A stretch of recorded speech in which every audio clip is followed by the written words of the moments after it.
मुझसे नाराज है बेटा? माँ से मिलने आता नहीं आजकल?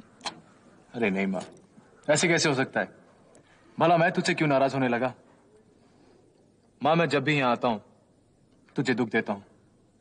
मैंने सोचा बेहतर यही होगा कि... ना बेटा, तू मेरी इकलौती औलाद है। मेरे लिए तो मौत से बढ़कर होगा अगर तूने मुझसे रिश्ता तोड़ दिया। मेरी जिंदगी में तेरे सिवा और है ही क्या? अरे माँ, ये तू क्या कह रही है? ऐसा कभी हो ही नहीं सकता। भला माँ और बेटी का रिश्ता भी कभी टूट सकता है? माँ, मेरी जिंदगी में तेरी जगह कोई नहीं ले सकता। मैं मानता हूं कि डैडी ने तेरा हक किसी और को दे दिया था, लेकिन ये गलती मैं नहीं करूंगा। Trust me. इसी की बदौलत तो मुझे हक मिला है तुझ पर गुस्सा होने का, तुझे डांटने का। बेटा, अगर हम दोनों ये रिश्ता तोड़ दें तो मल्होत्रा खानदान की इमारत खंडर बन जाएगी। बेटा, तेरे पास तो इस घर के बाहर भी एक जिंदगी है, लेकिन मेरे पास तो तेरे अलावा और कुछ भी नहीं है। किससे जाके शिकायत करूं? किससे जाके अपने दिल की बात करूं? मुझसे बोल माँ, मुझसे बोल। मैं तेरी सारी बातें सुनूंगा। और माँ, इस घर का हर मुद्दा, हर मसला हम दोनों का मामला है। जैसे पिछली बार मैं आया था तुझे एक जरूरी खबर देने और हम किसी और चीज पर बहस करने लगे। खबर? कौन सी खबर? माँ, पुलिस को यकीन होता जा रहा है कि राव अंकल की मौत एक दुर्घटना नहीं थी, उनका खून हुआ था। किसे क्या कुछ पता चला? पता चल जाएगा। उस ट्रक का ड्राइवर पुलिस की गिरफ्त में आ चुका है, पूछताछ चालू है। लेकिन माँ, ताज्जुब की बात तो यह है कि यह खबर सुनने के बाद तुझे हैरत नहीं हुई? पुलिस को तो आज हुआ है, मुझे पहले से यकीन था। केशव की मौत और राव साहब की दुर्घटना, अगर उसकी तहकीकात की जाए तो दोनों का मामला खून का है। अरे, ये तुम क्या कह रही हो माँ? डैडी की मौत तो महज एक दुर्घटना थी। It was an accident. ना बेटा, केशव का भी खून हुआ था। खून? डैडी का खून भला कौन करेगा? उनकी मौत से किसको फायदा होगा माँ? केशव की जिंदगी से कई लोग जुड़े हुए थे ऋषभ। उनके रिश्तों की उलझनें क्या थी, या फिर उन रिश्तों की दरअसल हकीकत क्या थी, वो हम नहीं जानते। अपनी जिंदगी के कई हिस्सों से केशव ने हमें बहुत दूर रखा है। पहले तो मुझे शक हो गया था, लेकिन अब राव साहब के मौत के बाद मेरा शक यकीन में बदल रहा है। कौन सा शक माँ? देविका। देविका? दोनों साजिशों के पीछे देविका का ही हाथ है।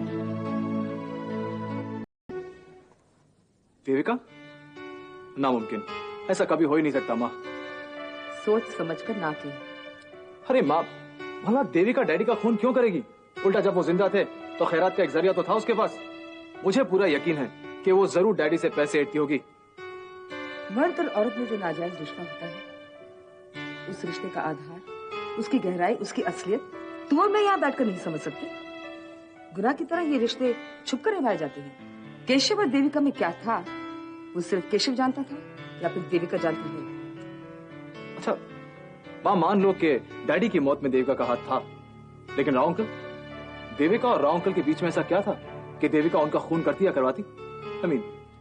राव साहब को शायद ये राज पता चल गया था कि केशव की मौत के पीछे देविका का हाथ है। याद है वो इटली गए थे, वहां उन्हें कोई सुराग मिल गया होगा।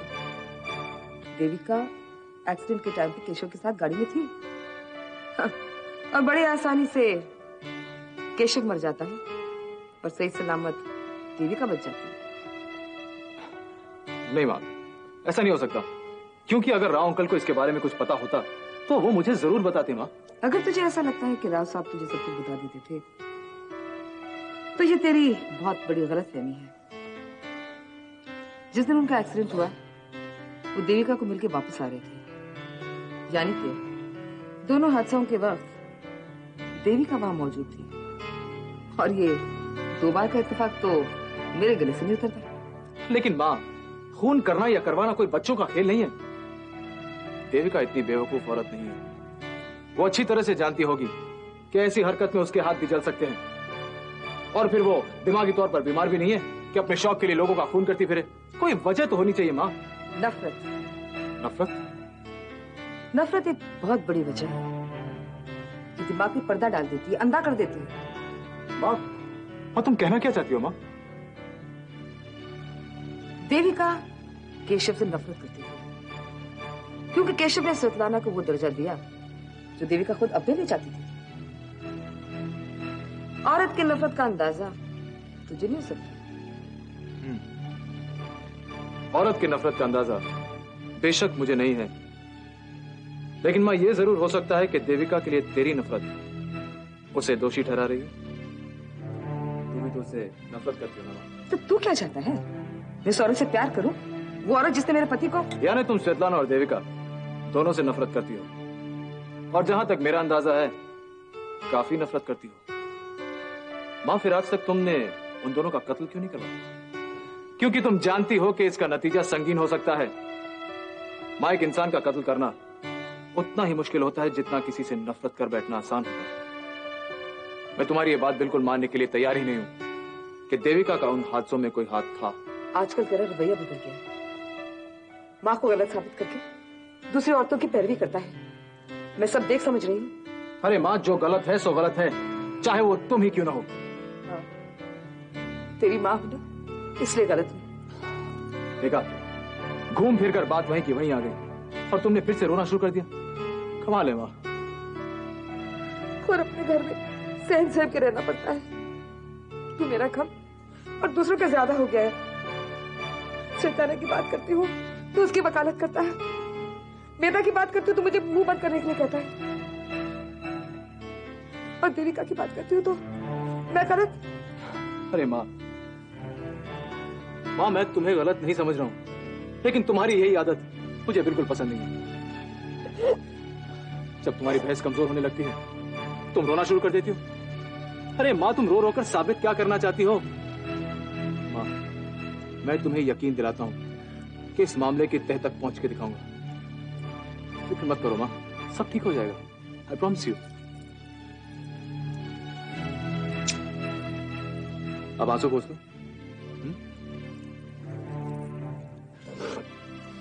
That's like a good mother.